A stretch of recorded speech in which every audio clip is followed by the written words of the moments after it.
The role of Minister of Magic comes with a heavy weight and a lot of responsibility. If the person holding the position isn't strong enough to deal with such pressures, it can negatively impact that person's character. There have been many fitting ministers, that much is true, yet there have been those so weak and so unworthy that it does kind of throw into question the entire position itself. Albus Dumbledore is, as many, if not all of you know, one of the most powerful wizards of the age, and it's not crazy to wonder why that man has never been in the running to become Minister of Magic. Well, the fact is, he actually has. The question is, why he never took the position in the first place, and that's exactly what we're going to look at in today's video. Why Albus Dumbledore never became Minister of Magic. So if this is the video topic for you, then please make yourself comfy, keep watching, and most importantly, enjoy. Okay everyone, let's get this video started because there's a lot of interesting points to cover. Now, I've said in the video's introduction that the position of Minister of Magic isn't easy and that it's changed people for the worse. The best example being Cornelius Fudge, who became terribly paranoid and fearful of losing power and will go down in history as one of, if not, the weakest minister of all time. Not to mention his successor Rufus Scrimgeour, who wanted to arrange one cover-up too many, also didn't do himself any favours. Albus Dumbledore is over 100 years old. He's well established and highly respected within the wizarding community, and it's no surprise he was offered the position more than once. What is surprising is the fact that he twice rejected the position, most recently just before Cornelius Fudge's appointment after Barty Crouch Sr. fell out of favour. Dumbledore was more than a perfect candidate. He had the experience, the leadership, the strength, the skill, and most importantly, he had the power. Power that commanded respect. Power that offered reassurance and stability. So why on earth would he turn it down? Well, there are actually several reasons as to why he didn't see himself fit enough to hold the position of Minister of Magic. Being minister would put him in a position of absolute control. Everyone would report to him and would be at his beck and call.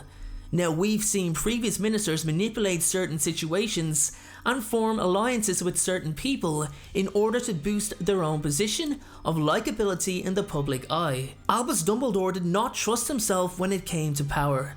He lusted after it, craved it, he gave into those urges in his youth, and it cost him his family. The whole point of teaching at Hogwarts was to remain in somewhat of a self-isolation, to keep himself away from the lust of power, to keep him from embracing what had cost him so much. Now, it's not to say that Dumbledore didn't hold any positions of power. He did. He actually held two. He was the Supreme Mugwump of the International Confederation of Wizards, and he was also the Chief Warlock of the Wizengamot, positions which did require decisions which would have knock-on effects, much like the majority of the decisions a Minister of Magic would have to make. However, it wasn't control over the magical sector of Great Britain, an influence that Dumbledore felt he just could not be trusted with. It's no secret that Albus is a good man. I mean, he fought against and gave his life to stop Voldemort, there's no denying that. And if he was Minister of Magic, he'd be certain to do his best and do what's right. But he didn't believe that he'd be able to keep things that way. He worried that he would lose sight, and that old saying, for the greater good, would once again become a factor in his decisions after some time. The ministry was so corrupt on so many different levels, with certain individuals paying their way to gain favour. Lucius Malfoy had Cornelius Fudge under his thumb, thanks to his financial support. Can you imagine Dumbledore entertaining Malfoy and allowing him to be influential in his decisions if the money aspect was becoming a huge aid to several areas of the ministry that required such assistance? These are the decisions that may have been immediately dismissed at the start, but something that would or could possibly eventually wear down the man until he no longer knew the difference between using his position to gain more power politically and actually helping people. It wasn't just magical power Dumbledore craved, it was any and all types of power that he feared succumbing to. He also felt like he really had a purpose teaching at Hogwarts. He was widely respected by the students and his fellow teachers. As headmaster, he was even more influential than ever. He successfully created the Order of the Phoenix to combat Lord Voldemort and his Death Eaters, something that would not have happened had he actually taken the Minister of Magic position. He'd have never met Harry under the same circumstances either. He would have never discovered that Voldemort created Horcruxes, and wouldn't have been as near as influential of events that led to Voldemort's demise. In fact, Dumbledore would have been tied up with numerous other issues, and he would have been surrounded by dozens of yes men whose attempts to fill his ego might have actually started working, which leaves the question, would he have been the Albus Dumbledore we all know from the books today?